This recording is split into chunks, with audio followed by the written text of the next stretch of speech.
Welcome to New Life Live, the premier place to receive free advice from Christian psychologists and counselors for the mental, emotional, relational, and spiritual challenges you face. Since 1988, we've offered compassionate responses that combine God's truth with proven psychological principles to guide you toward healing. Our phone lines are open. Call us now at 1-800-229-3000. Welcome to New Life Live. We are so glad that you are with us today. Chris Williams here, marriage and family therapist. Dr. Jacqui Mack-Harris. Hi. Hey, going by the same title. Licensed marriage and family therapist. in stereo. Yes. And another licensed marriage and family therapist, Dr. Sheri Keffer. I know. It's kind of fun. We love working with multiple people, right? Yes. Families. You learn so much more by just having more people in the room, kind of like Thanksgiving dinner. You know, you kind of see a lot of different things when you're all together at Thanksgiving. You mentioned the holidays, which were coming up on fall, and they're right around the corner, and that's such good fodder for therapy. I'm telling you, man. It I was reveals just so saying to someone last night that's a thing. The holidays start to come up, and we have special sessions around prepping for the holidays. Absolutely. So, Sheri, I have a question. What's on your mind today? Well, I was thinking about a verse in Nahum that says this. God's saying it. He says, "My way is in the whirlwind and the storm, and the clouds are but dust to my feet." Now, I don't know about you guys, but I feel like lately I've just been trying to pick sand out of my front teeth because there is so much whirlwind and storm going on. And that is a verse that I have been meditating on every day. I get up, I say, all right, God said his way is in the whirlwind and the storm, and the clouds are but dust to his feet. We have to hold on to truth right now. We have to hold on to the truth of who God is in the midst of everything that's going on around us. And that is the thing that seems to ground me, really ground me, not just calm me down for 2 minutes, but I can obsess over the whirlwind and the storm. I can obsess, I can think about it, I can try to fix what I can't fix, I can try to control the uncontrollable, and I live in anxiety when I'm doing that.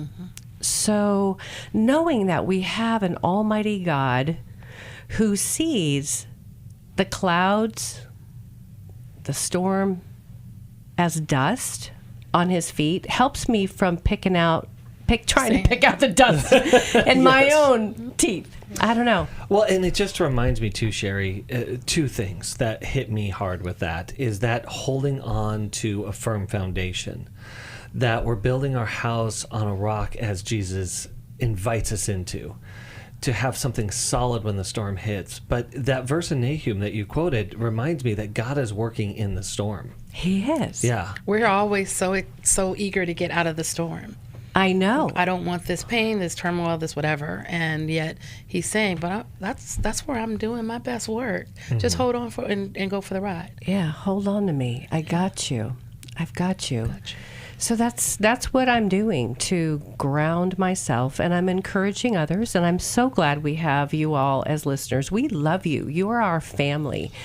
But that's what family does. When there are difficult times, when things you can't see past your own nose at times, the truth of it is we can lock arms and say, but God, he's over this. Yes. It's one of the amazing things that we get to be a part of here at New Life is discovering hope and healing in life's hardest places.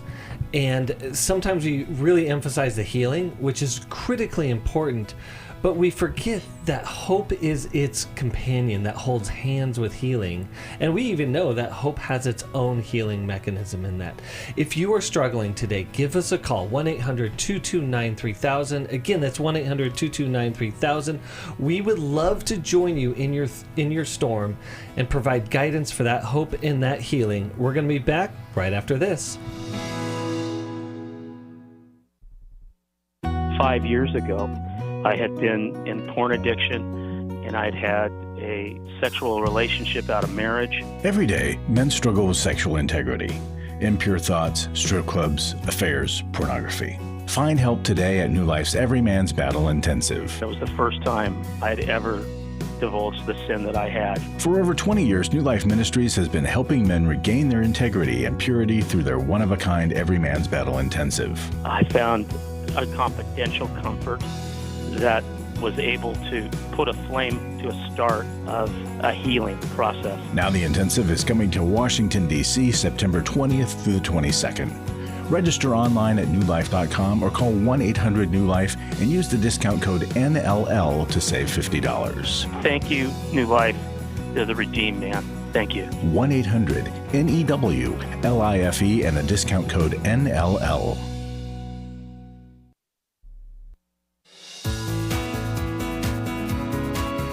To find out more information about New Life or to order any of the resources mentioned on today's program, call 1-800-NEW-LIFE.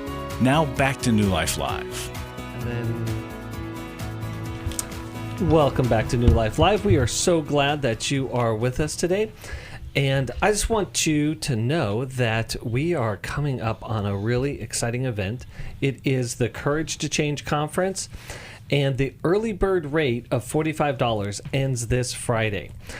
In this conference, in this one-day conference, we're going to be covering a lot of different topics. We're going to be covering shame and trauma, boundaries, sexual integrity.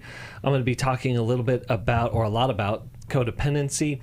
And so life requires, as Sheri was reminding us, recovery, because there is storms and God is in it, and this is a great way for you to be introduced into God's way of recovery and our Life Recovery Network. It is the Courage to Change Conference, and early bird rates end this Friday. Again, that is October 5th.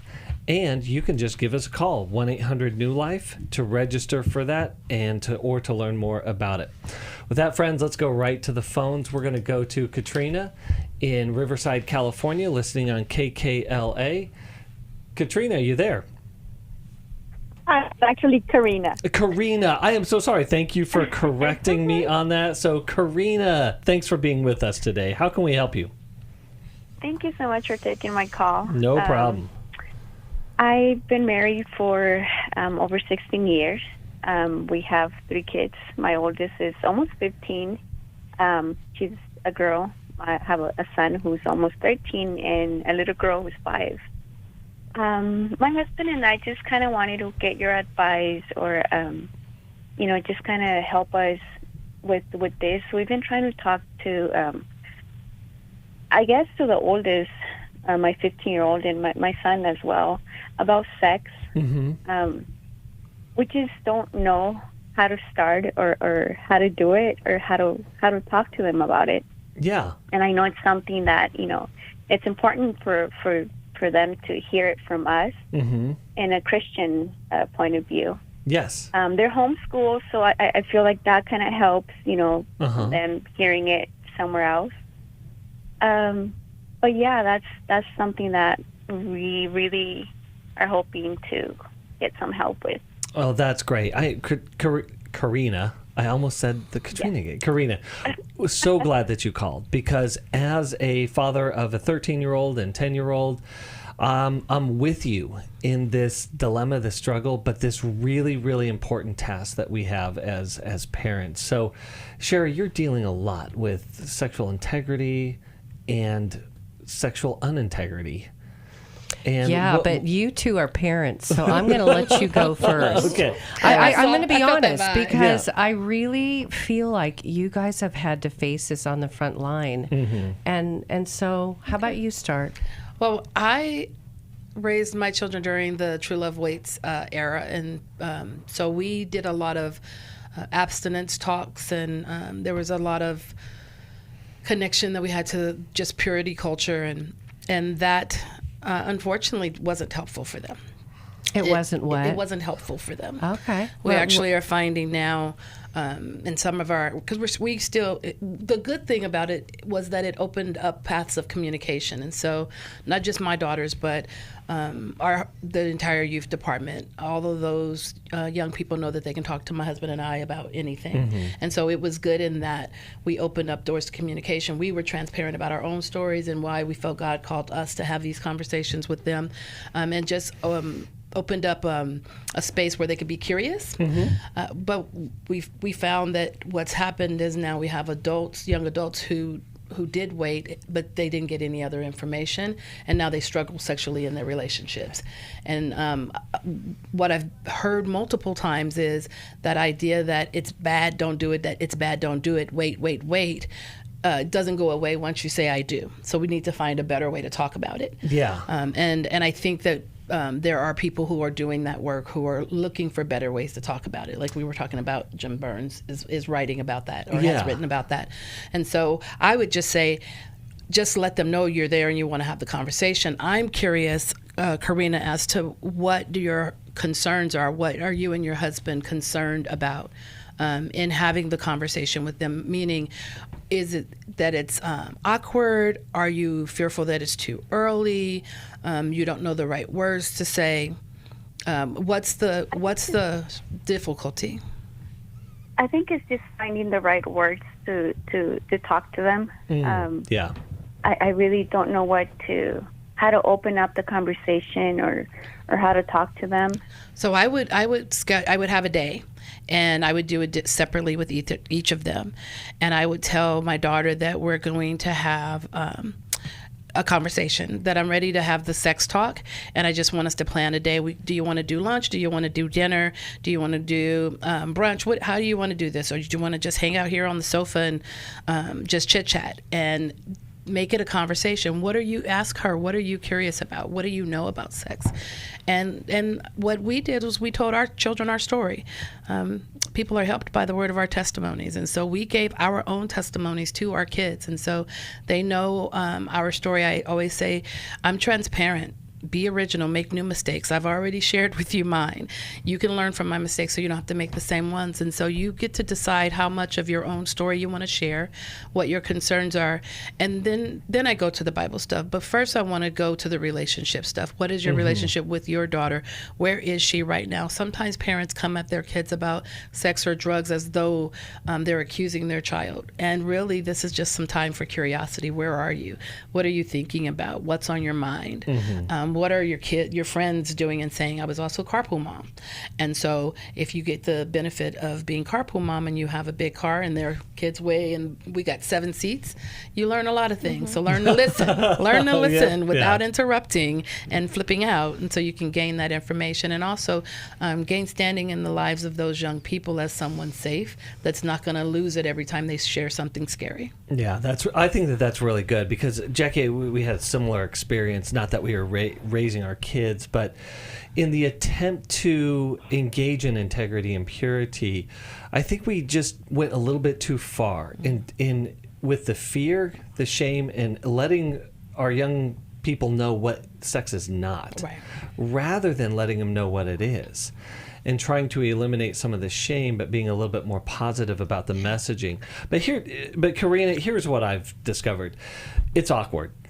That's on purpose. It's awkward. It's awkward. So I tell my boys, time to get awkward. It's going to get weird. We can do weird. We can do weird. We can do awkward. Okay.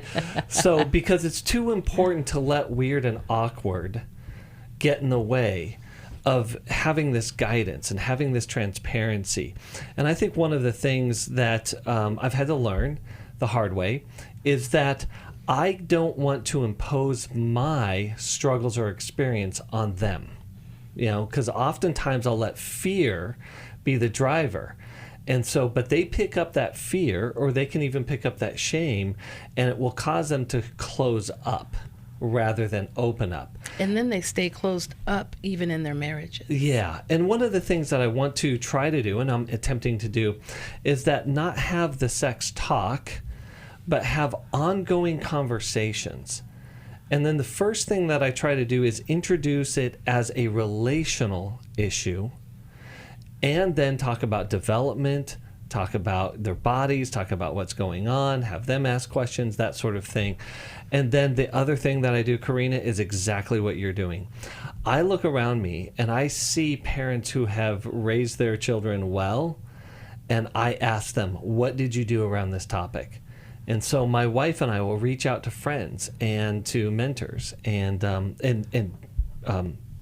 Jacqui mentioned that we have a really, really exciting new resource coming out.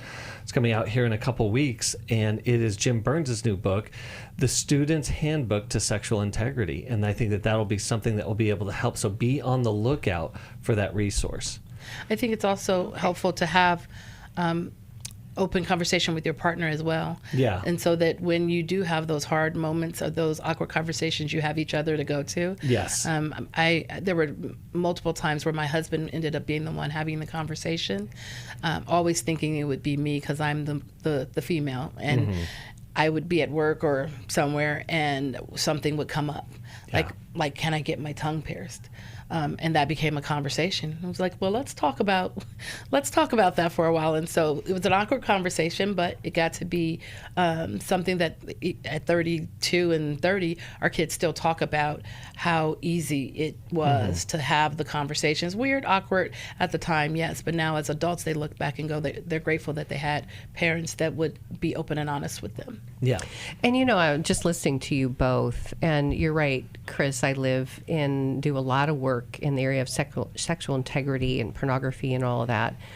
And I, honor the fact that, Karina, you all are homeschooling, right? Because there's things there that are unique and can be unique protections in that season of their life.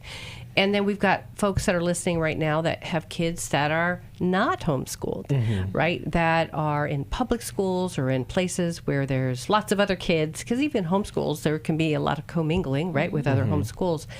But knowing that it's okay to start this conversation in the early years of their childhood.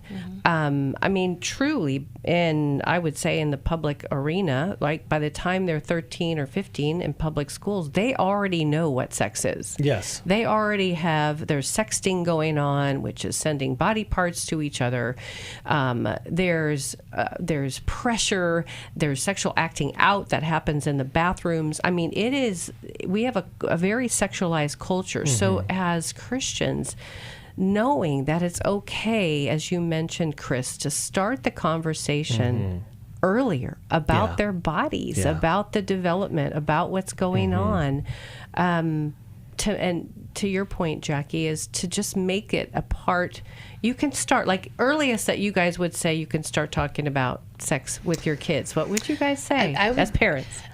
As a mother of girls, I would be talking about body parts and autonomy and what's appropriate and what's not appropriate touch as early as 5. Yeah, so even your 5-year-old, right? Yep. Yep. As a dad of boys, absolutely, And even some boundaries, for little 5-year-olds. It's like, only mommy and that's or what daddy. made me think of it, because, you got a kid in pre-K grabbing the teacher, right? And so now we start to have the conversation about what's appropriate touch and what's not. Yeah. He's just trying to connect and get comfort, but this is a place where we start to talk about what's okay and what's not okay in a gentle way that's not condemning or shaming. Yeah, and even identifying that where your little bathing suit would be, right? Those Absolutely. are places that other Absolutely. people can't touch you, right? Very simple things to just put some protection and parameters down. And you mentioned sexting and texting. I think it's also appropriate to have conversations with our kids about that, because it can have long-lasting impacts. And kids don't know that that's considered porn. Yeah, right? But it is. And if someone is coercing them, that they should feel comfortable with somebody in their life to be able to say, hey, someone's asked me for this. Yeah. Well, my wife asked me this question in my historical struggles with pornography. She asked me, it's like, if there was something different in your adolescence that could have happened, or in your own childhood, I said, probably the biggest absence for me that compounded the problem is that it was all in hiding. I didn't have a safe place to talk about it. I didn't have a safe place to expose it to the world, or to a safe person to help guide me through that process. And so we even talk about, it's not just us. You know, we vet our youth leaders around us as well. And we ask our boys, you know, hey, we want you to continue to find safe, healthy people, obviously, that we're going to vet, that we're going to make sure are safe and healthy people, that if you're struggling in a particular area and it's too embarrassing or whatever initially to talk to us, make sure there's one thing that I don't want you to do. I don't want you to go into hiding.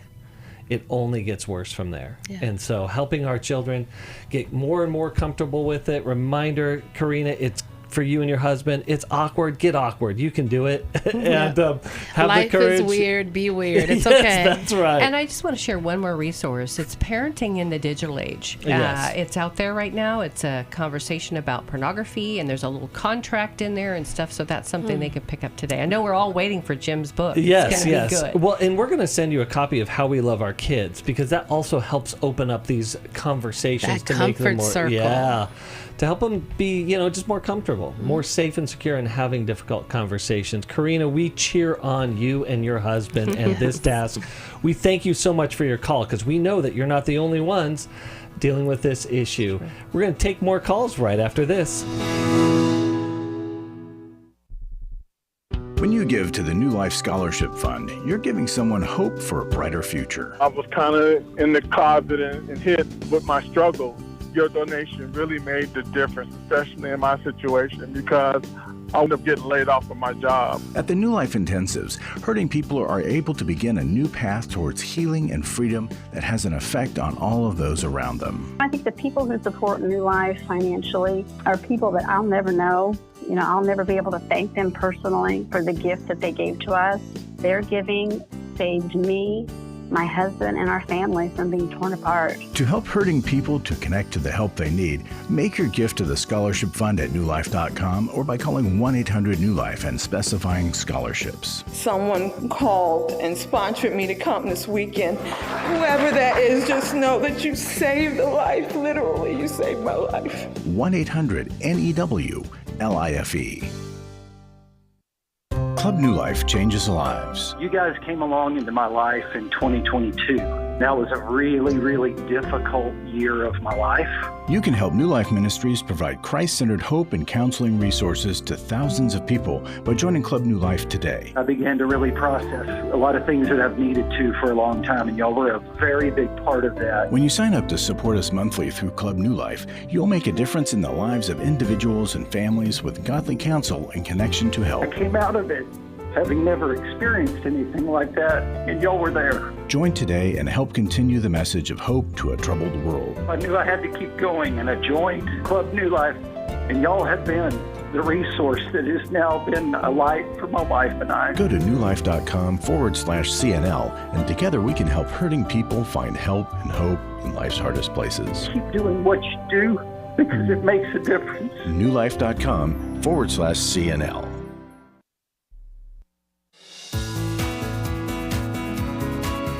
We'd love to hear from you. If you have a question or a comment, call toll-free 1-800-229-3000.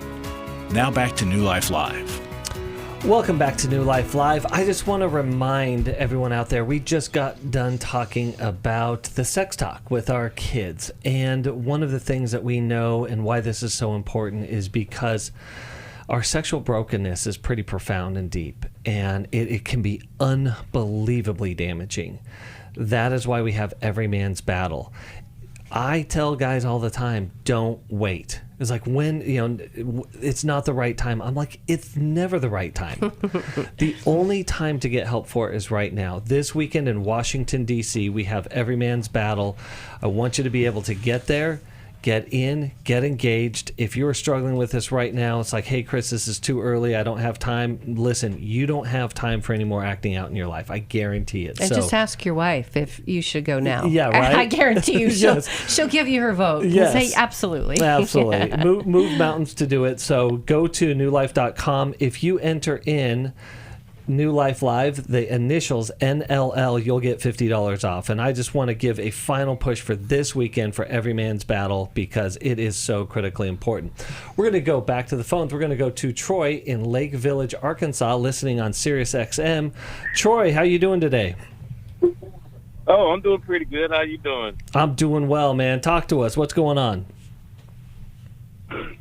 I'm having marital problems. I've been with my wife for 38 years, and we've been married for 24. Okay. And I guess the last 7-8 years, she's been accusing me of going with other women, being with other women, complaining about other women, talking in there, talking to them all the time or something.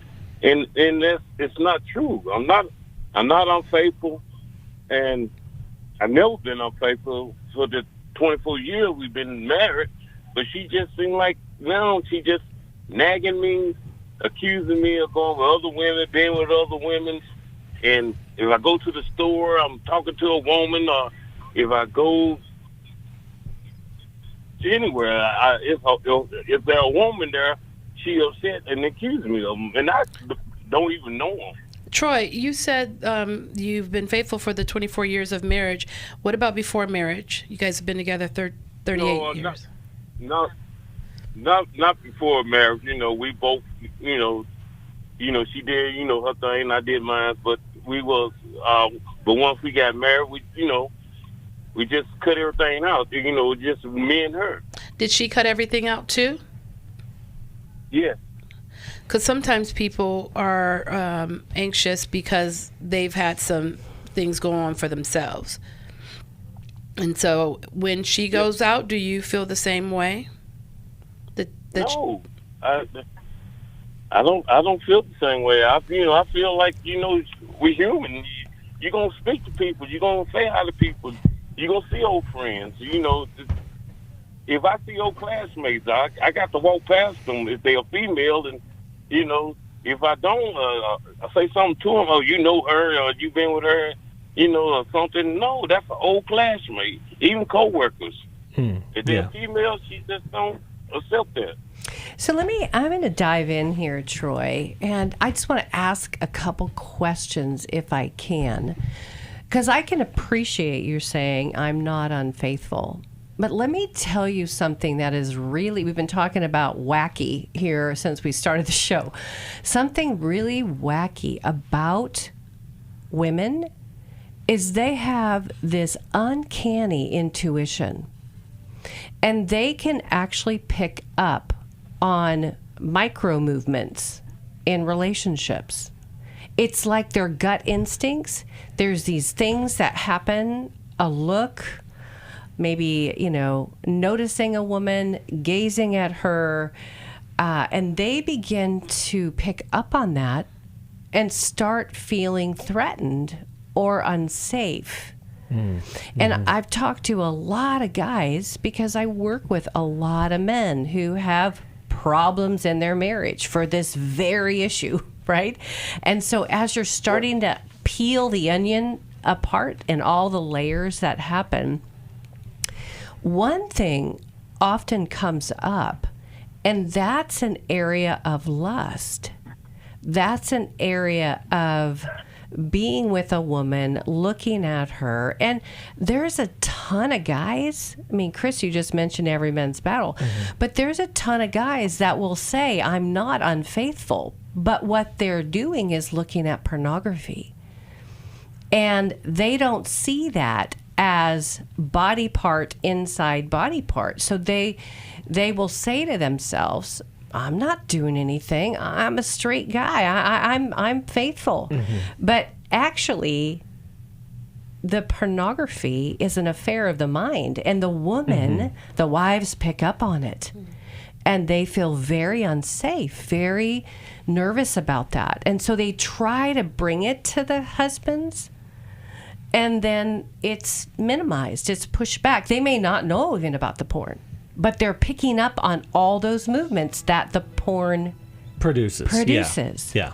I think that's really good. So Troy, you want to have a really, really courageously honest assessment with yourself in here, because all of those micro movements, because pornography and lust do these things. They take affection and desire away from our wives and place it somewhere else. And our wives can pick up on that, and we can be blinded to that. And so that's what's really, really important. It's kind of take that deeper dive. So Troy, you hear the music. We're going to head to a break here pretty soon.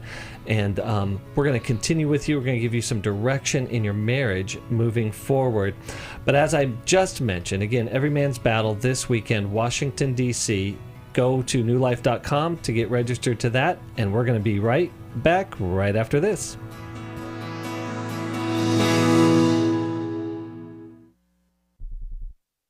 I'm addicted to oxycodone.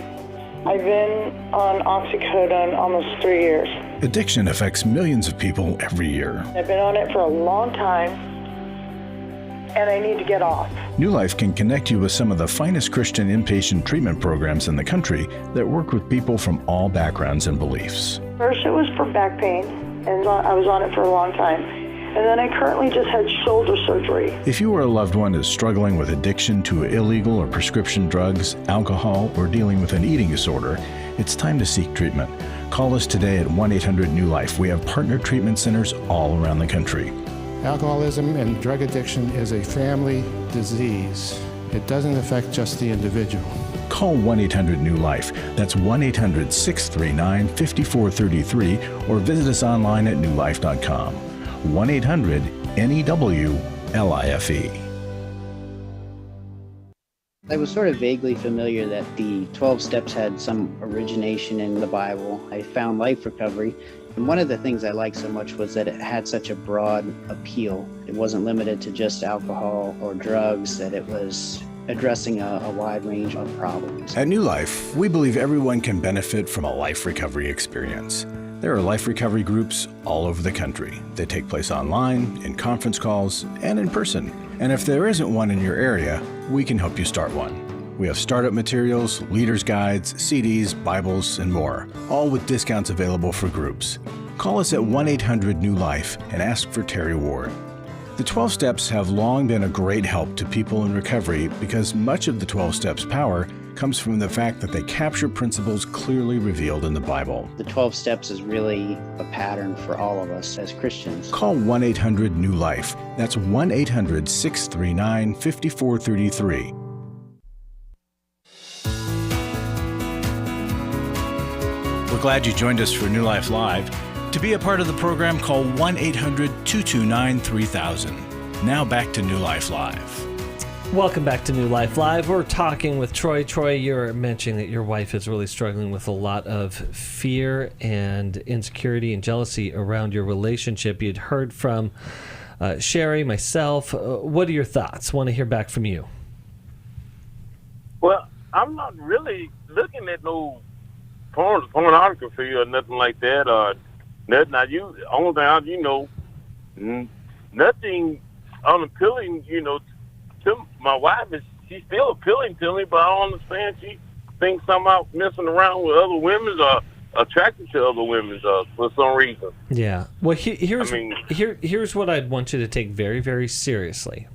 Troy, your wife is carrying a lot of fear and insecurity in the relationship.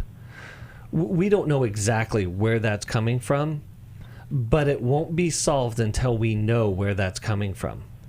So you want to be able to go into her and ask her questions with curiosity and not defense. So you don't have to defend against her insecurities or her fears, but you want to listen to it and listen to her heart really, really well.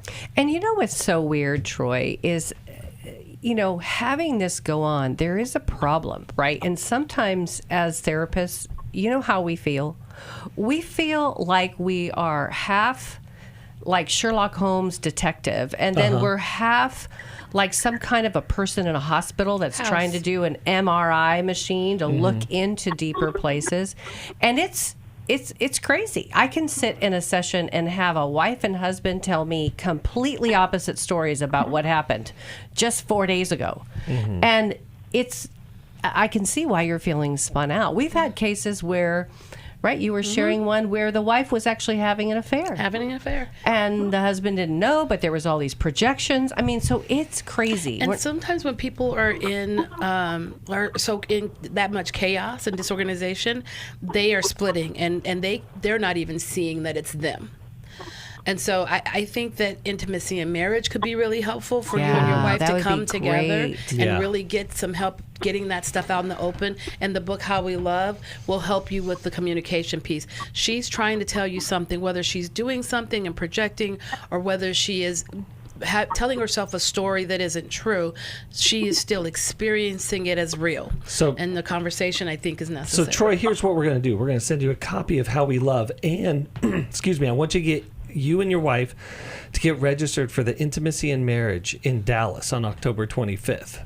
So here's the good news. It's a neighboring state to Arkansas. So kind of close by. Get over to Dallas, get into that intimacy in marriage, and it will really help reveal what's going on underneath the surface.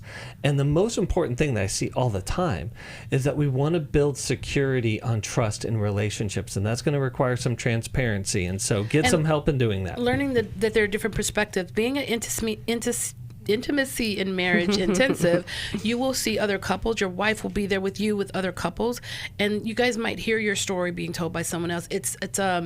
It's really validating, as well as having that therapist that's facilitating that group that can really help you to understand where she's coming from, help her to understand where you're coming from. I cannot recommend it highly enough. Excellent. Well, Troy, thank you so much for calling in, and we're going to go right back to the phones. We're going to talk to Maria in Philadelphia, Pennsylvania on WBYN. Maria, how's it going today? I'm good. How are you? I'm doing good. Now that you're with us, tell us what's going on and how we can help you. Well, thank you for taking my call. My question is, after 30 years of marriage, how do I know if I'm married to a narcissist?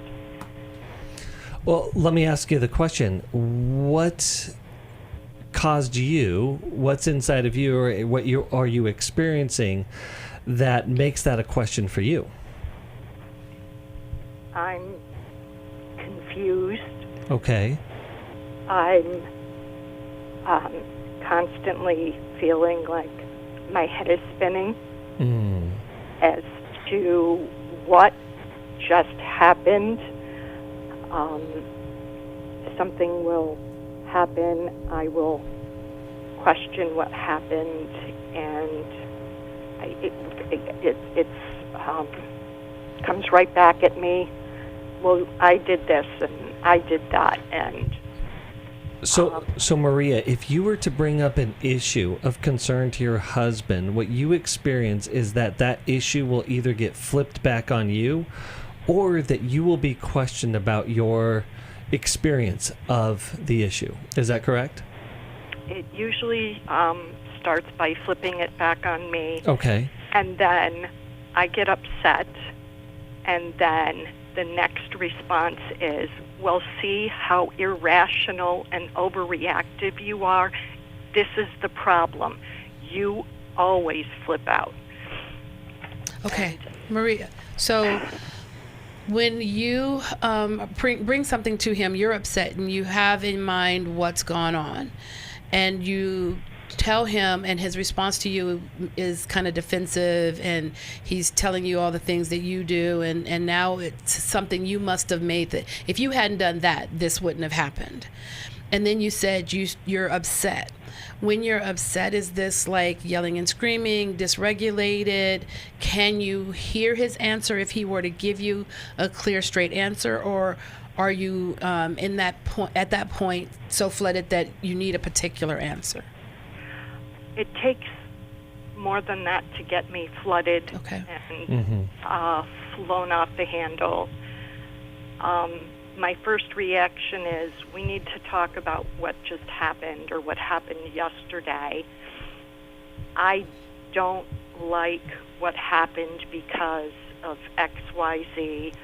I don't think it was fair that you, ABC. Well, that's just your opinion. Well, that's the way you see it, but that's wrong, because that's not what happened. I'm told I'm wrong. I'm told I'm stupid. So this is what I would say, Maria, and I'm absolutely heartbroken that this is happening to you. There's a term out there. It's called DARVO, DARVO. And DARVO is a form of psychological abuse. So the D stands for deny the behavior. So when you go to confront someone, like you go to talk to him about this issue, ABC, whatever, D is deny the behavior. Okay. He denies it. A is attack the one who's confronting you. R is reverse. V is victim and offender. O is offender. So it's deny the behavior, attack the one that's confronting you, and reverse the victim and the offender role. So you end up being the one that's the biggest offender. He goes into the victim position where he gets power. Now, because of that psychological abuse, we get really spun out. And you can begin to feel very confused. You can begin to question your own reality. You begin to question what just happened. You begin, it impacts your self-image. It actually can cause you to become more depressed. It actually can cause you to isolate, pull away. And you can become very, very weary. And you asked, how do you know if you're married to a narcissist? I think a more important question is, what do you need to be okay? Because whether he's a narcissist or not, you've got to figure out a way to take care of you in this situation. And we wouldn't be able to diagnose him, but I can tell you that Google can probably give you a list of criteria and you can check them off as you're experiencing them. Are you by any chance in therapy? Do you have someone that you meet with regularly that you can talk about and process this? I pursued it as far as finding someone and setting up an appointment, and because of the financial, I had to convey that I was going, and he said, well, it's good because you're obviously mentally ill, so it'll do you a lot of good. And so I didn't go. No, don't. Yeah, that's where he trips you up. He took your opportunity from healing away from you by making you think you're crazy, and you were like, well, no, go and let him pay for it. So Maria, there is this definitely DARVO thing going on, this denial, attack, reverse, victim, offense. It's abuse. Yes. It's relational and psychological abuse. Absolutely. And as a result, there's this other term, gaslighting, which is there to question your reality. And DARVO is his playbook. Okay, this is damaging to you, damaging to the relationship, and is the crisis that you feel that it is.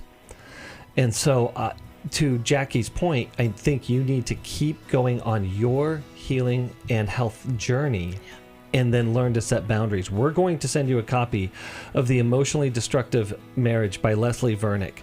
That's going to really help open your eyes to what's really going on. But you need people around you to strengthen you and to encourage you and lead you through this emotional abuse that you are experiencing.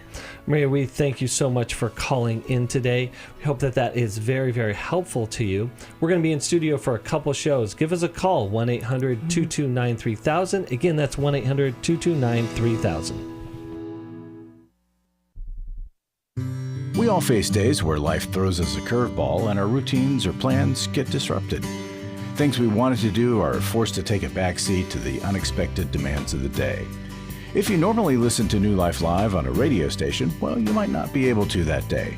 And on these hectic days when you're feeling stressed or frazzled, hearing the sound of counsel given on New Life Live is just what you need to navigate the unexpected things of life. Every time I'm troubled or I have a problem, I'll cut on New Life, and there's always something that is said that is helpful to me. By listening, I have learned more than I can ever express about how God wants me to live. Download the New Life app for the easiest way to listen wherever you are and at a time that's convenient for you, or watch the show on our YouTube channel.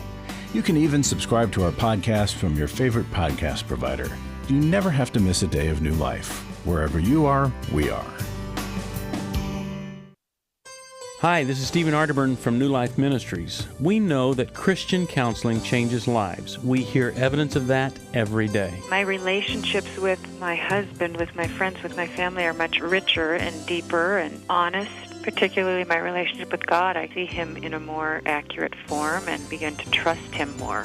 There's joy and there's peace because I have the internal tools that I can trust. So it's radically changed my life. I'm just not even the same person. Our nationwide network of licensed Christian counselors means there is help available near you.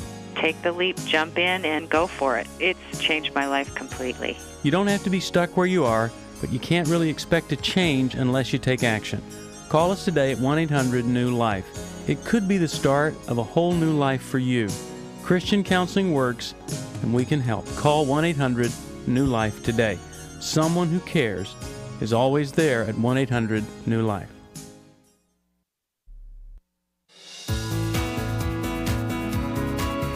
To find out more information about New Life or to order any of the resources mentioned on today's program, call 1-800-NEW-LIFE. Now back to New Life Live. Welcome back to New Life Live. Again, we're so glad that you are with us today. If we don't get to your call this program, please hold on. We have another one coming up, and if you would like to talk to us in our next program, give us a call, 1-800-229-3000. Again, 1-800-229-3000. I also want to let people know that by financially partnering with us here at New Life, you are allowing the hurting, struggling population and people and family and friends to connect with hope and the resources that we have here at New Life. Whether it be our weekend intensives, our counselors, coaches, books, all the recovery groups, there's so much more that we offer that allows people to enter into the life changing transformations that they need, especially in the midst of their struggle. So we would love for you to partner with us. Go to newlife.com, hit on that donate button, and give today. We're going to go right back to the phones. We're going to go to Richard in Atlanta, Georgia, listening on Sirius XM. Richard, we are so glad that you're with us today. Tell us what's going on in your life. So I'm 57 years old, been married for 25 years. My wife's a school teacher. And typically, when the school year starts, my love life, my romantic life is done. It's over for about 9 months a year. I may be lucky enough. We might have an intimate session maybe once a month, twice a month during the school year. Are you talking about intercourse? Yes. Okay, yeah. And you said 1 or 2 times during the entire school year? Month. Maybe once a month or twice a month, maybe. Okay. And that's once or twice a month throughout the school year. Okay. What changes? About 9 months of the year. What changes during that 9 months of the year? What's different? My wife's bedtime. She's focused on getting. I mean, I understand she's tired. I know it's stressful, but her primary focus in the evening is, I'm tired. I'm ready to go to bed. Mm-hmm. So basically, how is that different? During the week. How is that different when school is out? She's a totally different. I mean, she stays up later or she instigates or whatever, but during the school year, it's like basically, it's hands off. Are there things during the school year that can be shared loads so that she has some more time to do the school thing maybe a little earlier in the evening? Like, what's the routine? How's the routine different for her during the school year? I'm thinking practically. All right. So if I have to be at school from 7 to 4 Monday through Friday now, that's going to impact when I cook, when I do laundry. That's going to impact all these household things. It's going to impact how I spend time with my partner. But also, I've got to get ready for the next day's classes. And so I don't have the time I had during the summer. There's so much free time. So I'm wondering how much of her load during the school year maybe you can share with her, so that, because you said she's working up till bedtime and then she's exhausted. What if there was some way to take some of that load off? Would that change anything? Have you guys ever had that conversation?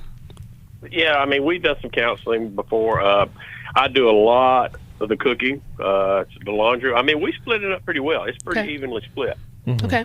We have adult kids now, so. So then it becomes more of an emotional thing.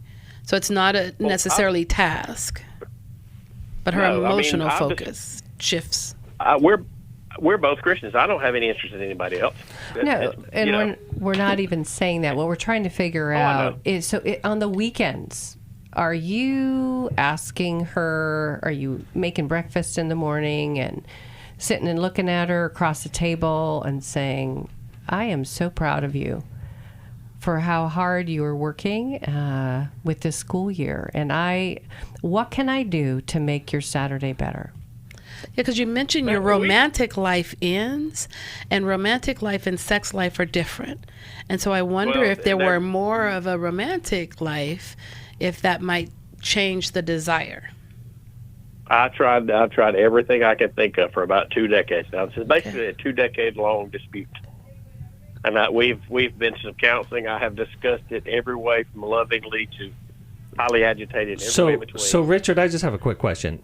If she was on the call today, what would she say the issue is here? Because, I mean, you've been working on it for 2 decades. She would admit that, yeah, she's ignored me and all that. I mean, and her basic response to me is usually, hey, just let it go and quit bringing up the past. I said, but it's an unresolved issue. So I might say this. We had a discussion last night. Her response is just let it go. So I might say this to you, Richard, if I was your husband. You know I love you, but I'll tell you something. These conversations don't make me want to have sex with you. They actually make me want to pull away. I don't. Oh, I understand that. Yeah. That's how I'm feeling as a female right now. I'm just But I didn't bring this one up. I didn't bring the subject up this time. You didn't. So when you guys had the conversation yesterday, she brought it up? Yeah, she brought it up because we were doing different things, and she had mentioned something, and I was like, well, I'm busy, I'm not interested in whatever, and that kind of basically it turned to this. It just turned into an entire conversation. Do you know what my husband does when I get really exhausted? And I'm going to be really personal here. My husband takes the expectations off. I leave it up to her. All during the school year, I don't even initiate anymore. I just leave it in her court. Okay, but you know what? You're not being honest with yourself, my friend, because you were frustrated enough to call a radio show today, which we're really glad you did. What I'm trying to share with you is my husband takes the pressure off. And you know what he does? He just cuddles more with me. He just comes up and hugs me. He comes up when I'm unexpected in the kitchen, and he'll just look at me and he'll just say, I love you. You're beautiful. Like he melts me like butter. But sometimes when I'm busy, it might take a whole lot of butter to melt me, because my mind and my heart and everything that I'm doing, I can get really overwhelmed. And I think your wife is overwhelmed. But demands don't allure a woman's heart. And I don't demand. That's the thing. I don't demand. I just leave it up to her. When you hear demand, you see it. When you hear demand, you hear it as something challenging and confrontational. The request in and of itself, the desire you have is a demand on her. Yeah, so let me jump in as a man. So, Richard. Yes. Sex means something very different to you than it does to your wife. Oh, we established that a long time ago. Okay, yeah. and I understand. I need you to hear me, bud. I understand that that's super frustrating for you, and that makes sense. But there's something super frustrating for her. I believe, and I could be wrong, but I believe she's not being honest with you. And she's not being honest with you because there are some intimacy needs that need to be met in her that are ignored. So sex is one more chore at the end of the day, and she has room in the summer. She doesn't have room in the school year.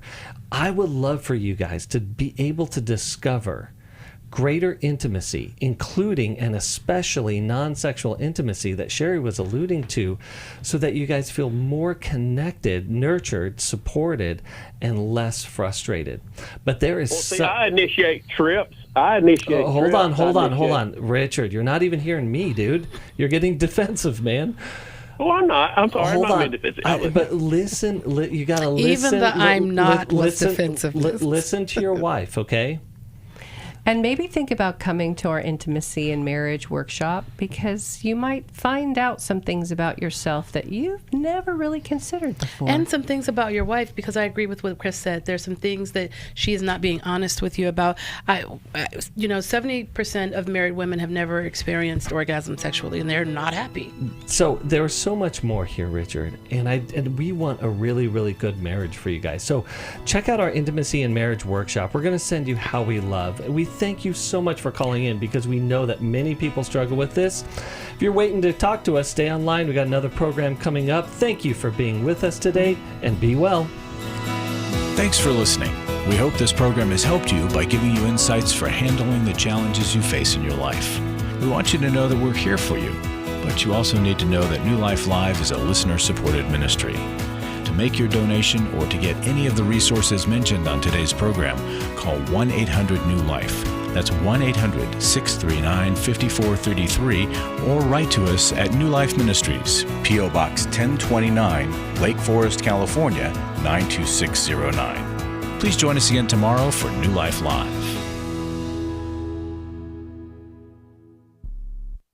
Thanks for watching today.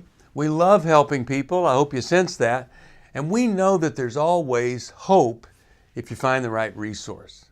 Now, if something we've said to somebody else applies to you, that's fantastic. That's what we're hoping for. But also, if you want to join us directly, you can call 1-800-229-3000 between 1 and 3 Eastern Time, Monday, Tuesday, and Wednesdays. Those are the best times to get through. And while you're here on YouTube, check out these other videos that we've done to help people see where they could grow or a different path to take. And if you do that, would you give us a thumbs up on the video, and please subscribe to this channel. There are many ways that we can help you outside of the radio program, and it's very hard for some to pick up a phone and dial 1-800-NEW-LIFE, but when you do, we put you in touch with somebody who cares about you, knows all the resources out there, and they're going to find the best for you. There is no reason to struggle alone. I hope to see you tomorrow. Hope you'll invite somebody else to come and join that maybe needs just a little bit of help along the way. I'll see you next time.